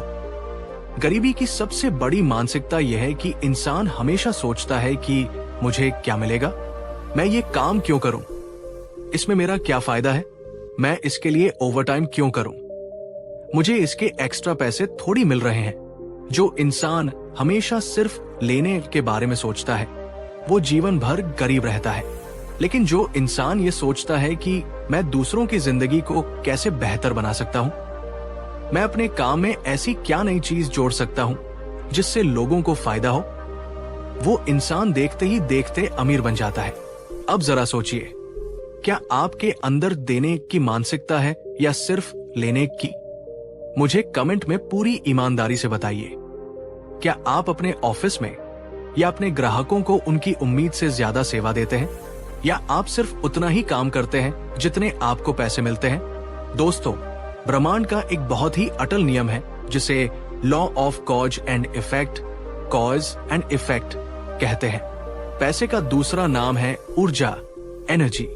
जब आप एक तालाब को देखते हैं जिसका पानी एक ही जगह रुका रहता है, तो कुछ समय बाद उस पानी में कीड़े पड़ जाते हैं, वो सड़ने लगता है। लेकिन जब आप एक नदी को देखते हैं जो लगातार बह रही है, जो अपना पानी सबको दे रही है, वो नदी हमेशा साफ, पवित्र और ताजी रहती है। अगर आप पैसे को रोक कर रखना चाहेंगे, अगर आप अपनी मेहनत चुराएंगे, अगर आप अपनी ऊर्जा दुनिया को नहीं देंगे, तो आप उस रुके हुए तालाब की तरह सड़ जाएंगे। गरीबी वही रुका हुआ तालाब है। अब आप कहेंगे कि लेकिन मेरे पास तो इन्वेस्ट करने के लिए पैसे नहीं है, मैं क्या दूं? बुद्ध ने क्या कहा था? तुम्हारे पास चेहरा है, हाथ है, मुंह है, दिमाग है। आज की भाषा में इसे स्किल्स या हुनर कहते हैं। अगर आपके पास पैसा नहीं है तो अपना समय दीजिए। अगर आपके पास समय नहीं है तो अपना ज्ञान दीजिए। अगर आपके पास ज्ञान नहीं है तो अपनी कड़ी मेहनत दीजिए।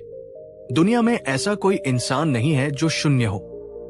हर इंसान के पास कुछ न कुछ ऐसा है जो वो दुनिया को दे सकता है। जरा सोचिए, एक इंसान जो किसी रेस्टोरेंट में वेटर का काम करता है, वो गरीब है, लेकिन अगर वो बुद्ध के नियम को अपना ले, वो हर ग्राहक का स्वागत एक बहुत ही प्यारी सी मुस्कान के साथ करे। जैसे बुद्ध ने कहा, चेहरे से मुस्कान दो। वो ग्राहकों से बहुत मीठे और सम्मानजनक शब्दों में बात करे। जैसे बुद्ध ने कहा, मुंह से अच्छे शब्दों। वो पूरी ईमानदारी और फुर्ती से उनकी सेवा करे। जैसे बुद्ध ने कहा, हाथों से मदद करो। आपको क्या लगता है, क्या वो वेटर जिंदगी भर गरीब रहेगा? बिल्कुल नहीं। उसकी उस देने की भावना से खुश होकर लोग उसे ज्यादा टिप देंगे। उसका बॉस उसके व्यवहार से खुश होकर उसे मैनेजर बना देगा। और हो सकता है कोई बड़ा बिजनेसमैन उस रेस्टोरेंट में आए, उस वेटर के व्यवहार से प्रभावित हो जाए और उसे अपनी कंपनी में एक बहुत बड़ी नौकरी का ऑफर दे दे। ये कोई चमत्कार नहीं है, ये देने के नियम का विज्ञान है। जब आप निस्वार्थ भाव से दुनिया में अपनी पॉजिटिव ऊर्जा और अपनी मेहनत डालते हैं, तो दुनिया उसे कई गुना बढ़ाकर धन, सफलता और सम्मान के रूप में आपको वापस लौटाती है। लेकिन हम गलती क्या करते हैं? हम उस गरीब आदमी की तरह हमेशा शिकायत करते रहते हैं। मेरे पास तो कैपिटल नहीं है, मेरे पास तो डिग्री नहीं है, मेरे पिताजी ने मेरे लिए कोई प्रॉपर्टी नहीं छोड़ी।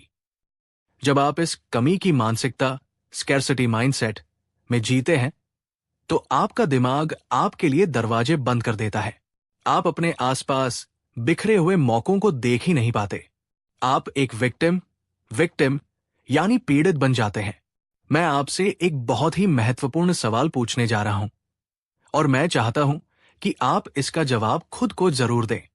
क्या आपने अपनी असफलता को अपनी पहचान बना लिया है?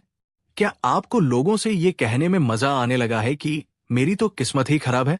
अगर आप ऐसा कर रहे हैं, तो आप अनजाने में अपनी गरीबी को और मजबूत कर रहे हैं। अमीर बनने का सबसे पहला कदम ये नहीं है कि आप कोई लॉटरी जीत जाएं या आपको कोई खजाना मिल जाए। अमीर बनने का सबसे पहला कदम आपके दिमाग के अंदर उठता है। जिस दिन आप ये फैसला कर लेते हैं कि आज के बाद मैं अपनी परिस्थितियों का रोना नहीं रोऊंगा, आज के बाद मैं ये नहीं सोचूंगा कि मेरे पास क्या नहीं है, मैं ये देखूंगा कि मेरे पास क्या है और मैं उसे दुनिया को कैसे दे सकता हूं, उसी दिन से आपकी अमीरी की यात्रा शुरू हो जाती है। अब आप पूछेंगे कि ठीक है, मैंने मानसिकता तो बदल ली, लेकिन मैं असल जिंदगी में शुरुआत कैसे करूं? मैं कल सुबह उठकर ऐसा क्या करूं जिससे मेरे हालात बदल जाएं? तो दोस्तों, मैं आपको वो 3 बहुत ही शक्तिशाली और व्यावहारिक कदम बताने जा रहा हूं, जो सीधे गौतम बुद्ध के उस दर्शन से निकले हैं और जिन्हें अपनाकर कोई भी इंसान फर्श से अर्श तक पहुंच सकता है। पहला कदम, अपने अंदर के हुनर को निखारो। Skill building. बुद्ध ने कहा था कि दूसरों की मदद करो। आज की दुनिया में आप दूसरों की मदद तभी कर सकते हैं जब आप किसी काम में बहुत अच्छे हों। चाहे आप कोडिंग करते हो, चाहे आप खाना बनाते हो, चाहे आप कपड़े सिलते हो या आप कोई कला जानते हो। अपने काम में इतने माहिर बन जाओ कि लोग आपको उस काम के लिए पैसे देने को मजबूर हो जाएं। जो समय आप फालतू की रील्स देखने या दूसरों की बुराई करने में बर्बाद करते हो, उसे आज से अपने ज्ञान को बढ़ाने में लगाओ। अपने दिमाग को खाली मत छोड़ो, क्योंकि खाली दिमाग गरीबी का सबसे बड़ा दोस्त है। दूसरा कदम, मांगने वाले नहीं, देने वाले बनो। जब भी आप किसी नए इंसान से मिले या किसी इंटरव्यू में जाएं या कोई बिजनेस मीटिंग करें, तो ये मत सोचें कि मैं इससे पैसे कैसे निकाल लूं। इसके बजाय खुद से ये सवाल पूछें कि मैं इस इंसान के जीवन में या इस कंपनी में ऐसा क्या जोड़ सकता हूं जिससे इनका फायदा हो। याद रखिए, पैसा आपके द्वारा दी गई वैल्यू का बाय प्रोडक्ट है। आप जितने ज्यादा लोगों की समस्या हल करेंगे, आपके पास उतना ही ज्यादा पैसा अपने आप बहकर आएगा। तीसरा कदम, शिकायत करना बंद करो और कृतज्ञता अपनाओ। वो गरीब आदमी इसलिए दुखी था क्योंकि वो अमीर लोगों को देखकर जलता था। जब आप किसी अमीर इंसान को देखकर जलते हैं या उसे गालियां देते हैं, तो आप असल में पैसे से नफरत कर रहे होते हैं। और जिस चीज से आप नफरत करते हैं, वो चीज कभी आपके पास नहीं आती। आज से आपके पास जो कुछ भी है, चाहे वो एक छोटा सा घर हो, 2 वक्त का खाना हो या आपका स्वस्थ शरीर हो, उसके लिए ब्रह्मांड को, भगवान को धन्यवाद कहिए। धन्यवाद की भावना आपके दिमाग को शांत करती है और एक शांत दिमाग ही वो आइडिया सोच सकता है जो आपको करोड़पति बना सकता है। क्या आप आज से शिकायत करना बंद करने के लिए तैयार हैं? अगर हां, तो कमेंट सेक्शन में जाएं और पूरे आत्मविश्वास के साथ लिखें, मैं आज से शिकायत करना बंद करूंगा और मेहनत करना शुरू करूंगा। आपका ये एक कमिटमेंट आपके अवचेतन मन में एक बहुत बड़ा बदलाव लेकर आएगा। दोस्तों, अमीरी कोई ऐसी चीज नहीं है जो सिर्फ कुछ खास लोगों के लिए बनी है। ये इस ब्रह्मांड की तरह अनंत है। एक बगीचे में अगर एक पेड़ पर बहुत सारे फल लगे हैं, तो इसका मतलब ये नहीं है कि दूसरे पेड़ के लिए मिट्टी में खाद कम पड़ गई है। प्रकृति के पास सबके लिए प्रचुरता है। बस आपको अपनी जड़ों को मजबूत करना है। आपको अपने हाथ फैलाने हैं, मांगने के लिए नहीं, बल्कि दुनिया को कुछ देने के लिए। गौतम बुद्ध की ये कहानी हमें यही सिखाती है कि हमारी असली संपत्ति हमारा चरित्र, हमारी मेहनत, हमारी सोच और हमारी दूसरों के प्रति करुणा है। जब आप इन चीजों को दुनिया में बांटना शुरू करते हैं, तो दुनिया आपको वो सब कुछ दे देती है जिसका आपने कभी सपना देखा था। अगर आप इस वीडियो को यहां तक देख रहे हैं, तो इसका मतलब है कि आपके अंदर वो आग है जो आपको आपकी गरीबी से बाहर निकाल सकती है। आप उन 99% लोगों से अलग हैं जो सिर्फ एंटरटेनमेंट के लिए इंटरनेट चलाते हैं। आप वो 1% है जो अपनी जिंदगी बदलना चाहते हैं। मैं आपके इस जज्बे को सलाम करता हूं। आज रात जब आप सोएं, तो अपने दिमाग से वो सारी चिंताएं निकाल दें। खुद से कहें कि मैं गरीब नहीं हूं, मैं बस एक सीखने के दौर से गुजर रहा हूं, और मैं अपने ज्ञान और अपनी मेहनत से अपनी किस्मत खुद लिखूंगा। हमेशा याद रखिए, आपके पास दुनिया को देने के लिए बहुत कुछ है। अपनी कीमत पहचानिए, अपना और अपने परिवार का बहुत ख्याल रखें, सकारात्मक रहें, कर्म करते रहें और मुस्कुराते रहें। आपका आने वाला कल बहुत उज्जवल है। धन्यवाद। कहानी 5। क्या आपके जीवन में कभी ऐसा दौर आया है जब आपको लगने लगे कि सब कुछ खत्म हो गया है? एक परेशानी खत्म नहीं होती कि दूसरी सामने खड़ी हो जाती है। जिस काम में हाथ डालो, उसी में नुकसान होता है। जिन लोगों पर आपने सबसे ज्यादा भरोसा किया, वही लोग बुरे वक्त में आपका साथ छोड़ देते हैं। क्या आपको ऐसा लगता है कि चारों तरफ सिर्फ अंधेरा है और बाहर निकलने का कोई रास्ता नहीं बचा है? आप रात रात भर सो नहीं पाते। दिमाग में विचारों का ऐसा तूफान चलता रहता है कि आपका सिर फटने लगता है। वीडियो की शुरुआत में ही मैं आपसे एक बहुत सीधा और सच्चा सवाल पूछना चाहता हूं। क्या आप इस समय अपने जीवन के सबसे बुरे दौर से गुजर रहे हैं?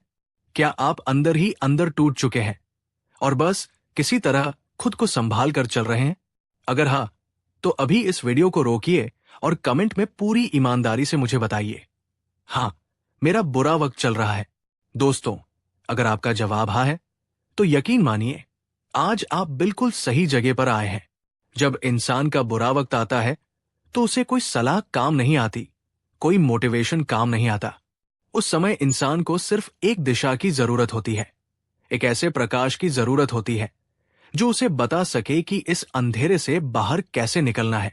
आज मैं आपको गौतम बुद्ध के जीवन की एक ऐसी कहानी सुनाने जा रहा हूं जो सीधे तौर पर आपके बुरे वक्त से जुड़ी है। ये कोई साधारण कहानी नहीं है, ये उस मानसिकता का इलाज है जो बुरे वक्त में हमें और ज्यादा नीचे गिरा देती है। अगर आज आप हर तरफ से हार चुके हैं, तो मेरी आपसे हाथ जोड़कर विनती है कि आज इस वीडियो को बीच में मत छोड़ना। ये कहानी आपके अंदर एक ऐसी असीम शांति और ताकत भर देगी कि आप अपने सबसे बुरे वक्त को भी हंसते हुए पार कर जाएंगे। तो चलिए, अपने मन को एकदम शांत कीजिए और इस गहरे सफर पर मेरे साथ चलिए। आज से 2500 साल पहले की बात है। मगध राज्य में वीरभद्र नाम का एक बहुत बड़ा व्यापारी रहता था। वीरभद्र का जीवन ऐसा था जिसे देखकर कोई भी इंसान जल जाए। उसके पास अपार धन था, एक बहुत बड़ा व्यापार था, एक सुंदर परिवार था और समाज में बहुत इज्जत थी। जब वो सड़कों पर निकलता था, तो लोग उसके सम्मान में सिर झुकाते थे। वीरभद्र को लगता था कि उसकी जिंदगी हमेशा ऐसी ही रहेगी, सुख और समृद्धि से भरी हुई। लेकिन दोस्तों, समय का पहिया कभी एक जगह नहीं रुकता। समय की सबसे बड़ी खासियत ही यही है कि ये बदलता है। अचानक वीरभद्र के जीवन में बुरे वक्त ने दस्तक दी।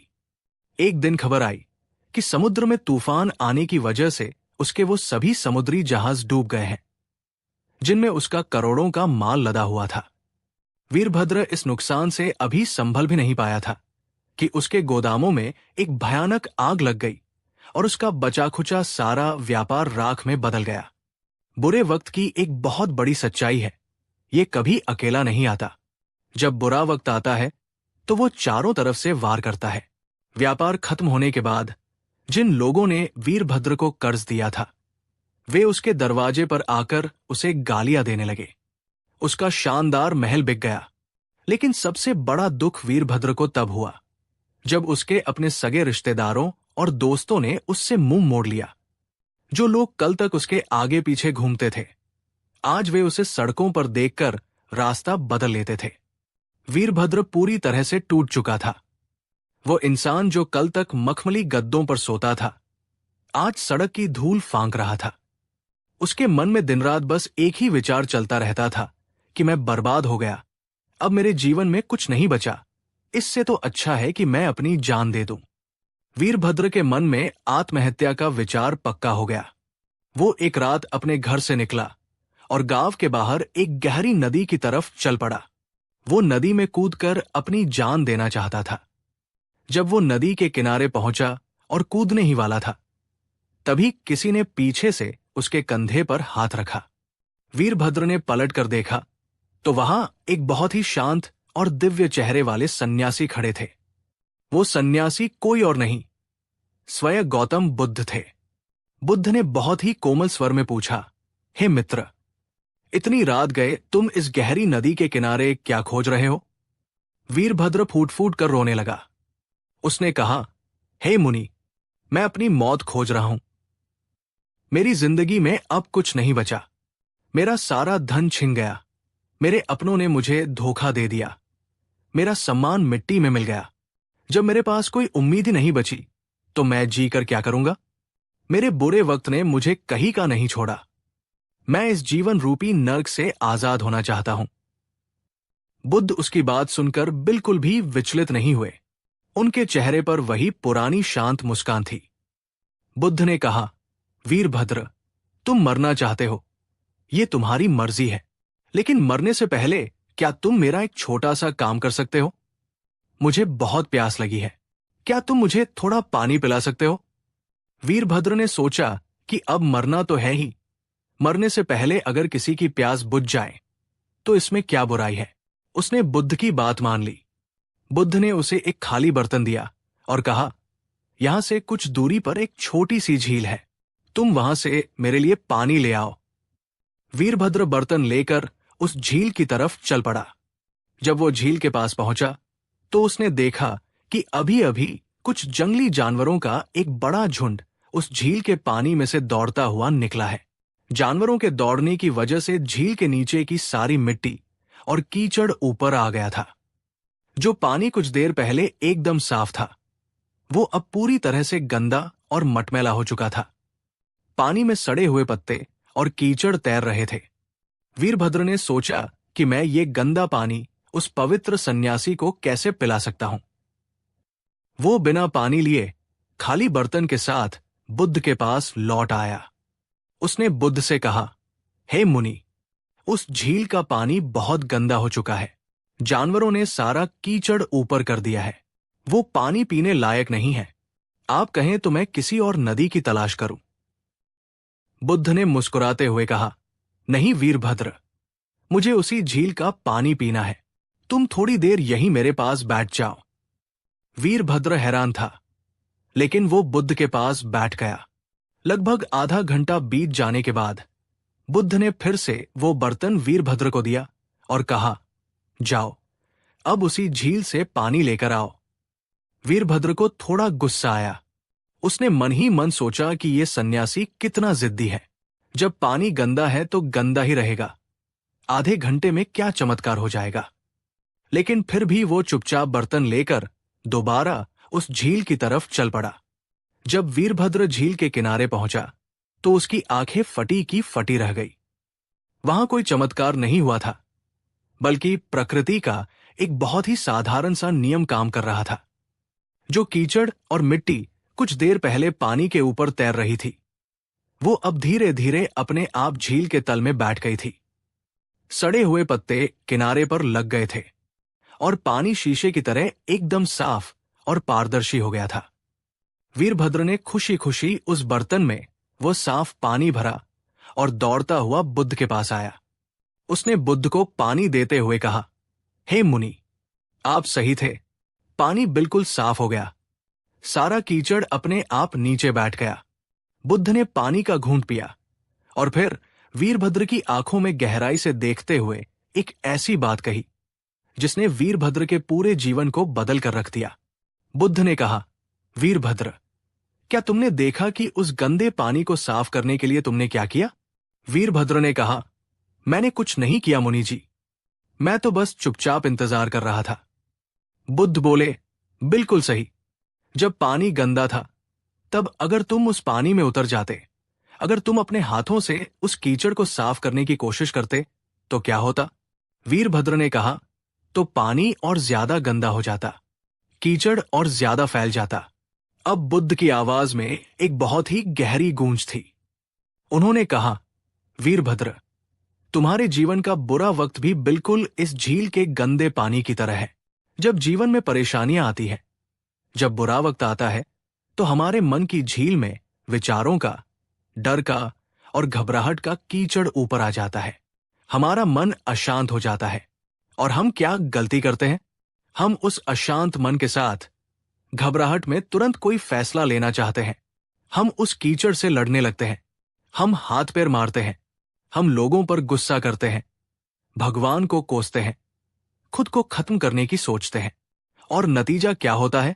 हमारे हाथ पैर मारने से वो बुरा वक्त, वो कीचड़ और ज्यादा गहरा हो जाता है। हमारी परेशानियां और बढ़ जाती है। बुद्ध ने आगे कहा, बुरे वक्त में सबसे पहला और सबसे जरूरी काम कुछ करना नहीं होता, बल्कि बुरे वक्त में सबसे पहला काम होता है कुछ न करना। अपने मन को उस झील की तरह छोड़ दो, थोड़ा धैर्य रखो, थोड़ा समय बीतने दो। जब तुम शांत होकर बैठोगे तो घबराहट और डर का वो कीचड़ अपने आप नीचे बैठ जाएगा। और जब मन का पानी साफ होगा, तब तुम्हें अपने आप वो रास्ता दिखाई दे जाएगा जो तुम्हें इस बुरे वक्त से बाहर निकालेगा। ये सुनकर वीरभद्र बुद्ध के चरणों में गिर पड़ा। उसके मन का सारा बोझ उतर गया था। उसे समझ आ गया था कि आत्महत्या करना कीचड़ में छलांग लगाने के बराबर है। उसने तय किया कि वो धैर्य रखेगा, अपने मन को साफ करेगा और एक नई शुरुआत करेगा। दोस्तों, ये कहानी यही पूरी होती है। लेकिन अब आपके लिए इस कहानी का जो विश्लेषण मैं करने जा रहा हूं, उसे बहुत ध्यान से सुनिएगा। मैं आपसे एक सवाल पूछता हूं। जब आपके जीवन में कोई बहुत बड़ी परेशानी आती है, जब आपको कोई भारी नुकसान होता है या आपका कोई करीबी आपको धोखा देता है, तो आपका पहला रिएक्शन क्या होता है? क्या आप तुरंत गुस्सा करते हैं? क्या आप रोने लगते हैं? क्या आप जल्दबाजी में कोई ऐसा फैसला ले लेते हैं जिसका आपको बाद में पछतावा होता है? मुझे कमेंट में लिखकर बताइए कि बुरे वक्त में आपकी सबसे पहली प्रतिक्रिया क्या होती है। हम इंसानों की सबसे बड़ी समस्या यही है कि हम बुरे वक्त को तुरंत ठीक कर देना चाहते हैं। हम चाहते हैं कि आज परेशानी आई है और कल सुबह तक सब कुछ पहले जैसा हो जाए। लेकिन प्रकृति ऐसे काम नहीं करती। गौतम बुद्ध कहते हैं कि जीवन में सब कुछ अनित्य है। अनित्य का मतलब है कि कुछ भी हमेशा के लिए नहीं टिकता। जिस तरह दिन के बाद रात आती है और रात के बाद फिर से सवेरा होता है, उसी तरह अच्छा वक्त और बुरा वक्त भी आते जाते रहते हैं। जब आप इस बात को गहराई से स्वीकार कर लेते हैं कि ये बुरा वक्त हमेशा नहीं रहने वाला, तो आपके अंदर एक कमाल की ताकत पैदा होती है। अब आप कहेंगे कि ठीक है, मैं समझ गया कि धैर्य रखना है। लेकिन बुरे वक्त में जब चारों तरफ से परेशानियां घेर ले, तब इंसान आखिर करे तो क्या करे? सिर्फ बैठे रहने से तो समस्या हल नहीं होगी ना? बिल्कुल सही सवाल है। बुरे वक्त में हाथ पर हाथ रखकर नहीं बैठना है, बल्कि अपनी मानसिकता को बदलना है। आज मैं आपको इस कहानी से निकाले गए 3 ऐसे अचूक तरीके बताने जा रहा हूं, जिन्हें अगर आपने अपने बुरे वक्त में अपना लिया तो कोई भी संकट आपको तोड़ नहीं पाएगा। पहला तरीका, समस्या को स्वीकार करो, उससे लड़ो मत। जब बुरा वक्त आता है तो हमारा आधा समय सिर्फ ये सोचने में बर्बाद हो जाता है कि ऐसा मेरे साथ ही क्यों हुआ, मैंने तो किसी का बुरा नहीं किया था, फिर मुझे ये सजा क्यों मिल रही है। ये सोच आपको अंदर ही अंदर खोखला कर देती है। आप सच्चाई से लड़ रहे होते हैं। जो हो चुका है उसे आप बदल नहीं सकते। आपका व्यापार डूब गया, ये सच है। आपको बीमारी लग गई, ये सच है। किसी ने आपको छोड़ दिया, ये सच है। सबसे पहले इस सच को गले लगाइए। खुद से कहिए कि हाँ, मेरे जीवन में अभी बहुत बड़ा संकट है। जब आप सच्चाई को स्वीकार कर लेते हैं तो आपका दिमाग शिकायत करना बंद कर देता है और समाधान खोजना शुरू कर देता है। दूसरा तरीका, एक दिन में सिर्फ एक दिन की जिंदगी जियो। बुरे वक्त में इंसान को सबसे ज्यादा डर भविष्य का लगता है। इंसान सोचता है कि कल क्या होगा, अगले महीने मेरे बच्चों की फीस कैसे जाएगी, 10 साल बाद मेरा क्या होगा। जब आप भविष्य का सारा बोझ आज के दिन पर डाल देते हैं तो आप टूट जाते हैं। बुद्ध कहते हैं कि भविष्य आपके नियंत्रण में नहीं है। आपके नियंत्रण में सिर्फ आपका आज है, आपका वर्तमान पल है। बुरे वक्त में खुद से कहिए कि मुझे कल की चिंता नहीं करनी है, मुझे सिर्फ आज का दिन सही तरीके से बिताना है, मुझे सिर्फ आज के दिन अपना सर्वश्रेष्ठ कर्म करना है। जब आप एक एक दिन करके आगे बढ़ेंगे तो आपको पता भी नहीं चलेगा और आप उस बुरे वक्त के दलदल से बाहर आ चुके होंगे। तीसरा तरीका, अपने आप से सकारात्मक बातें करो। जब दुनिया आपका साथ छोड़ देती है तब आपके पास सिर्फ एक इंसान बचता है और वो है आप खुद। बुरे वक्त में इंसान खुद को ही कोसने लगता है कि मैं तो किसी लायक नहीं हूं, मेरी तो किस्मत ही खराब है। याद रखिए, आपके शब्द ही आपका भविष्य बनाते हैं। जब पानी गंदा हो तो किनारे पर बैठकर खुद को यह दिलासा देना पड़ता है कि यह कीचड़ नीचे बैठेगा। खुद से कहिए कि मैं कमजोर नहीं हूं, यह वक्त मेरी परीक्षा ले रहा है और मैं इस परीक्षा में पास होकर दिखाऊंगा। जरा सोचिए, जब लोहे को भट्टी में तपाया जाता है तो उसे कितना दर्द होता होगा, लेकिन उसी तपने के बाद वो लोहा एक मजबूत तलवार में बदल जाता है। आपका बुरा वक्त वो भट्टी है जो आपके अंदर के फौलाद को बाहर निकाल रही है। जो इंसान जीवन में कभी नहीं गिरा उसे कभी उठने की ताकत का एहसास नहीं होता। आपके जीवन में आज जो परेशानियां हैं वो आपको बर्बाद करने नहीं आई है, वो आपको ये सिखाने आई है कि आपके अंदर कितनी असीम क्षमता छुपी हुई है। क्या आप आज इस बात को मानने के लिए तैयार हैं? क्या आप अपने बुरे वक्त से आंख मिलाने के लिए तैयार हैं? अगर हाँ, तो मैं चाहता हूं कि आप अभी इसी वक्त एक प्रतिज्ञा लें। कमेंट सेक्शन में जाएं और पूरे आत्मविश्वास के साथ लिखें, मेरा बुरा वक्त मेरी ताकत बनेगा, मेरी कमजोरी नहीं। आपका ये एक वाक्य आपके अवचेतन मन में बैठ जाएगा और आज से ही आपको हर चुनौती से लड़ने की हिम्मत देगा। दोस्तों, जीवन बहुत सुंदर है। ये धूप और छाव का खेल है। जब जीवन में अच्छी धूप खिली हो तो उसका आनंद ले, और जब बुरे वक्त की छाव आ जाए तो धैर्य के साथ उस छाव में बैठकर थोड़ा आराम कर ले, ये सोचकर कि सूरज फिर निकलेगा। अगर इस कहानी ने आपके अंदर की उदासी को थोड़ा भी कम किया है, अगर आपको अपने अंदर एक नई उम्मीद की किरण दिखाई दी है, तो इस वीडियो को लाइक जरूर करें। इसे अपने उन दोस्तों या परिवार के सदस्यों के साथ जरूर साझा करें जो इन दिनों बहुत परेशान हैं और अपनी जिंदगी से हार मान रहे हैं।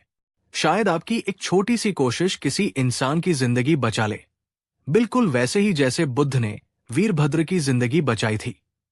और ऐसे ही जीवन को गहराई से समझने वाले, आपको हर परिस्थिति में मजबूत बनाने वाले प्रेरक वीडियोज देखने के लिए हमारे चैनल की सदस्यता जरूर लें। घंटी का बटन दबाना न भूलें ताकि हमारा हर संदेश सीधे आप तक पहुंच सके। हमेशा याद रखिए, गंदा पानी आज नहीं तो कल साफ होगा ही। बस किनारे पर बैठकर थोड़ा इंतजार करना सीखिए। अपना और अपने अपनों का बहुत ख्याल रखें। शांत रहें, धैर्य रखें और मुस्कुराते रहें।